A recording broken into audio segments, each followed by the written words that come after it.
Hello students, आप सभी कैसे हैं। मैं वैभव एसडी के क्लासेस से। आज हम क्लास 12 इंडियन इकोनॉमिक्स का चैप्टर 3 इंडियन इकोनॉमी 1950 से 1990 करने वाले हैं।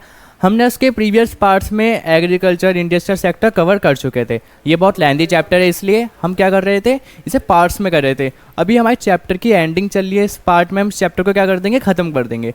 इस चैप्टर में हम पढ़ेंगे क्या, जो हमारा फॉरेन ट्रेड है उसके बारे में पढ़ेंगे। हमने सेक्टर के बारे में पढ़ा था कि हमारे एग्रीकल्चर सेक्टर के बारे में पढ़ लिया, हमने इंडस्ट्रियल सेक्टर के बारे में पढ़ लिया। अब लास्ट हमारा क्या बचता है, फॉरेन ट्रेड। ठीक है, चलिए चलते हैं। इसमें हम बात करेंगे trade strategy of import substitution. हम इसमें क्या जानेंगे, जो हमारी फॉरेन ट्रेड है वो कैसे होती थी, उस पर हम कुछ स्ट्रेटजीज लाए उसे बचाने के लिए। जैसे हमने पढ़ा था कि फर्स्ट चैप्टर में जो हमारा ट्रेड होता था ज़्यादातर इंडिपेंडेंस के टाइम, वो किससे होता था, 50% से भी ज़्यादा ब्रिटेन से होता था। वो क्या करते थे, यहाँ से रॉ मटेरियल ले जाते थे, वहाँ से क्या करते थे, फिनिश गुड्स बेचते थे। उससे हमारी डोमेस्टिक जो हमारे प्रोड्यूसर्स थे उन्हें क्या मिलता था, बहुत ज़्यादा कंपटीशन मिलता था। देखते हैं उसके लिए हमने क्या करा। To complement the efforts of industrial development, Indian adopted the strategy of import substitution during the period of 1950 से 1990। It is also called inward looking trade strategy.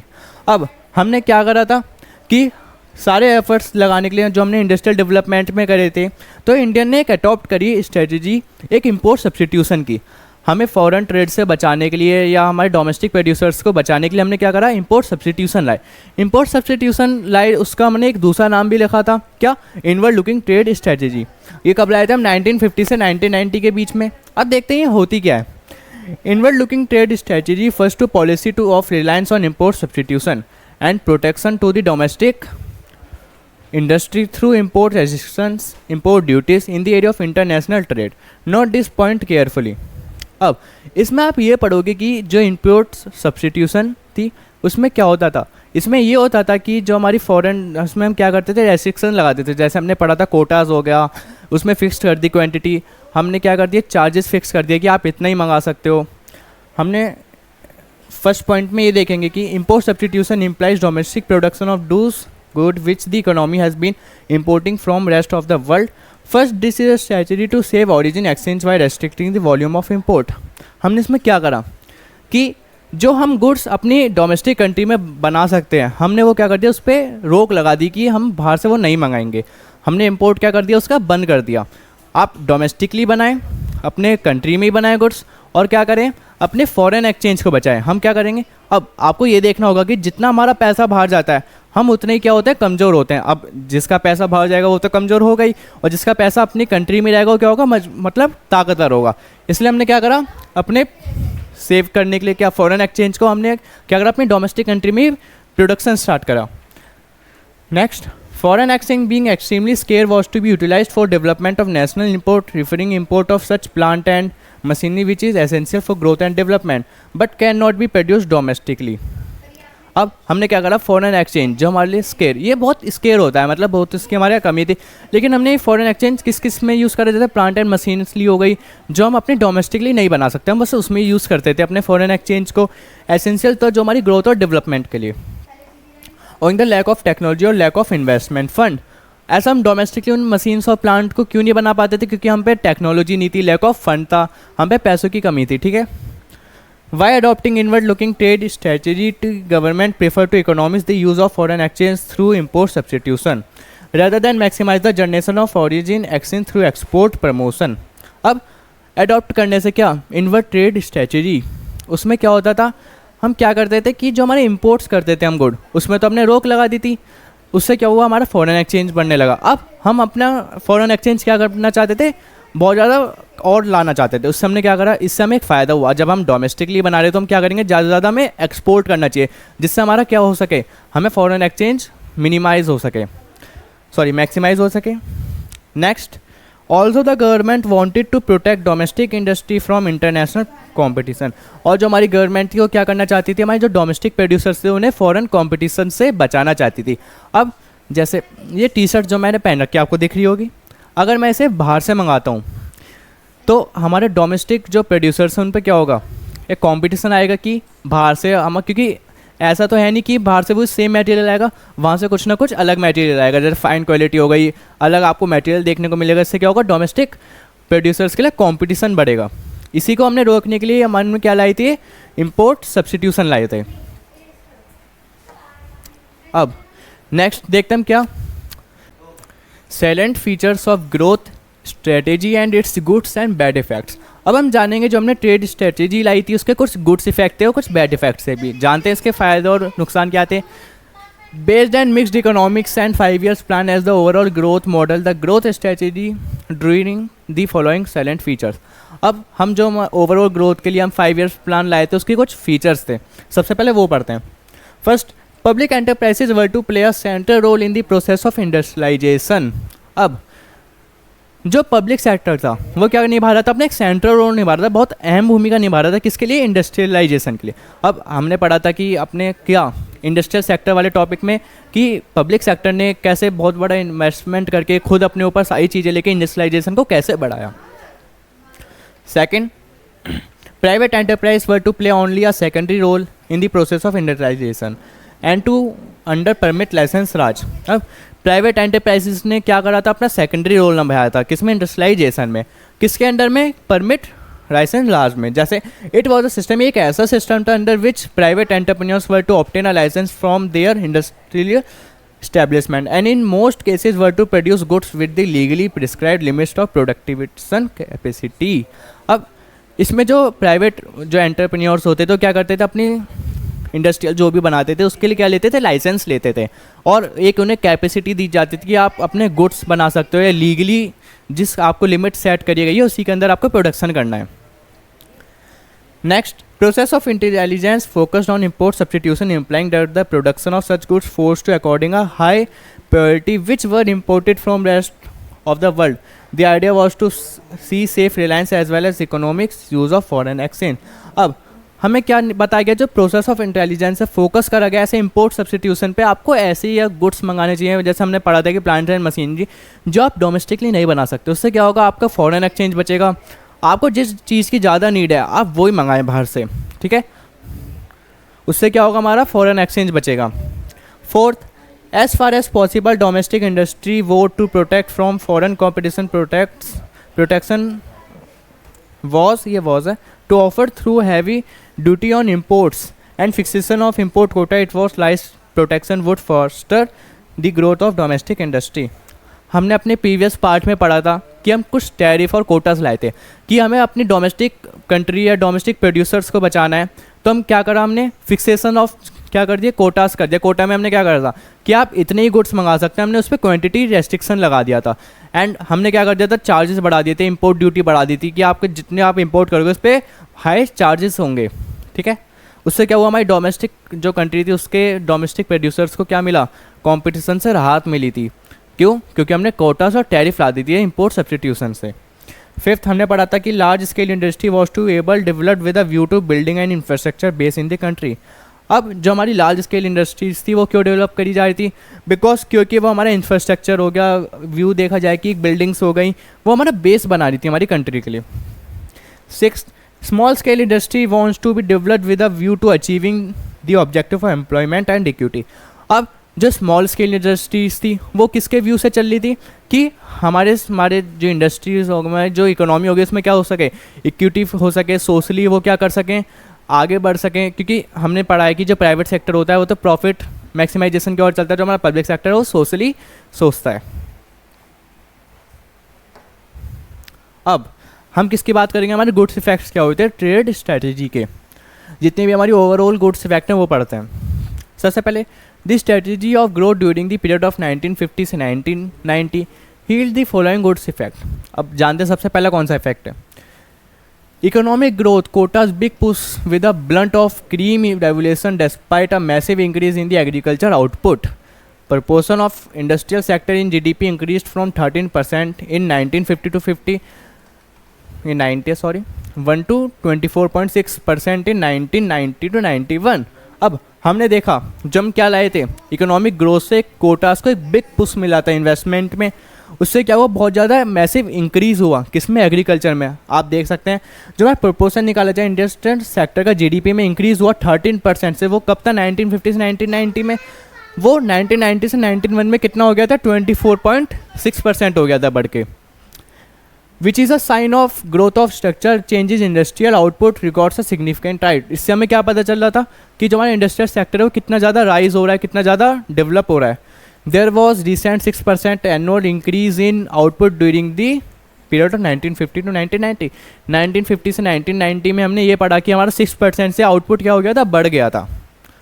Second, Indian industry was to no longer conflict that's not a confined mainly to cotton, textile and jute. In fact, the industrial sector become well diversified by 1990 largely due to the public sector. अब industrial sector पे सबसे ज़्यादा जो बड़ी industry थी वो jute और cotton textile ही थी, लेकिन 1919 से वो क्या होने लगे, बहुत ज़्यादा डाइवर्सिफाई होने लगे, मतलब बहुत ज़्यादा उनकी इंडस्ट्रीज़ बढ़ने लगी, बहुत चीज़ों में आने लगे, वो नई नई चीज़ें करने लगे थे, इंडस्ट्रीज बहुत सारी खुली थी, केमिकल फर्टिलाइजर्स वो सब खुलने लगे थे। There was a marked diversification in the industrial sector. Then sunrise industry, electronics in a particular marks emergence in the domestic economy.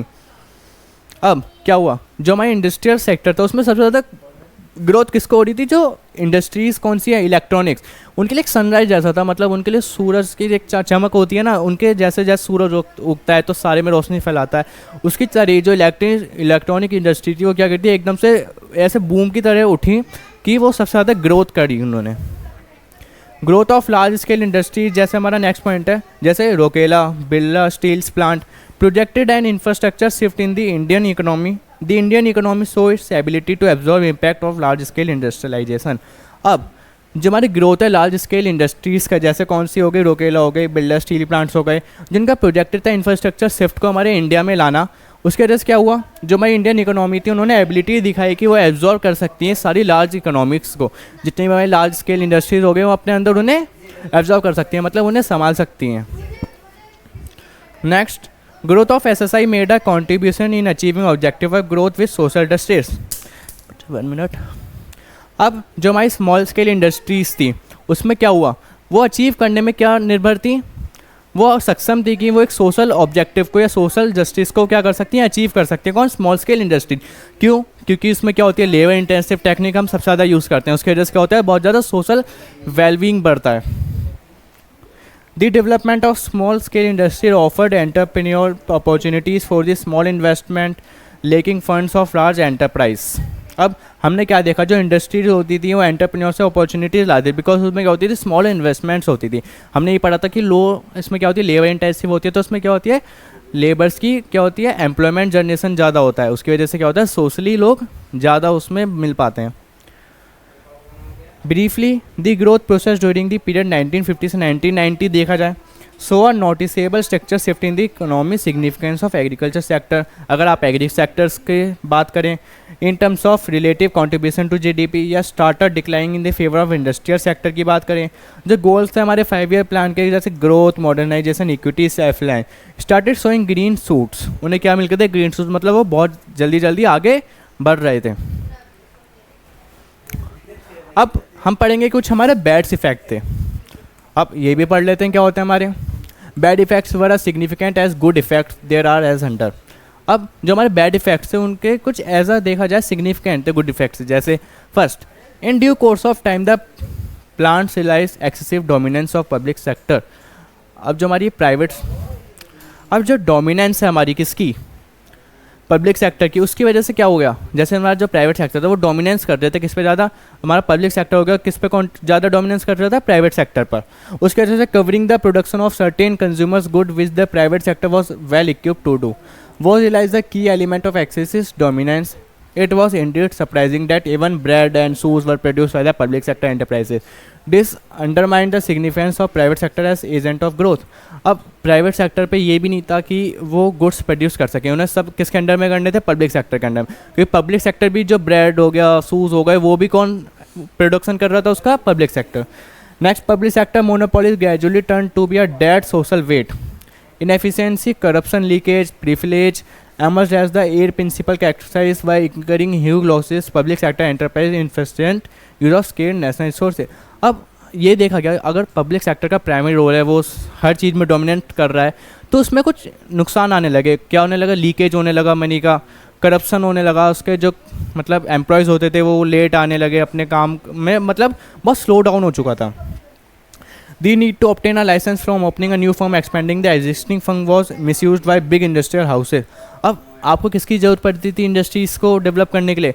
Licence की। लेकिन ये जो लाइसेंस होता था कुछ ही हाथों में आ पाता था, जो बड़ी बड़ी इंडस्ट्रीज हाउसेज होते थे वो इसका क्या कर पाते थे? फ़ायदा उठा पाते थे। The big houses would get licence simply to word emergence of competition in the market. जो कॉम्पिटिटर्स होते थे मार्केट में, जो बिग हाउसेज होते थे इंडस्ट्रीज़ के, वही क्या कर पाते थे? लाइसेंस ला पाते थे। The whole system ultimately started flourishing the system of permit licence raj dominated by the big players in the market. अब जो परमिट लाइसेंस राज था कि आपको हर इंडस्ट्रीज़ के लिए क्या चाहिए? लाइसेंस।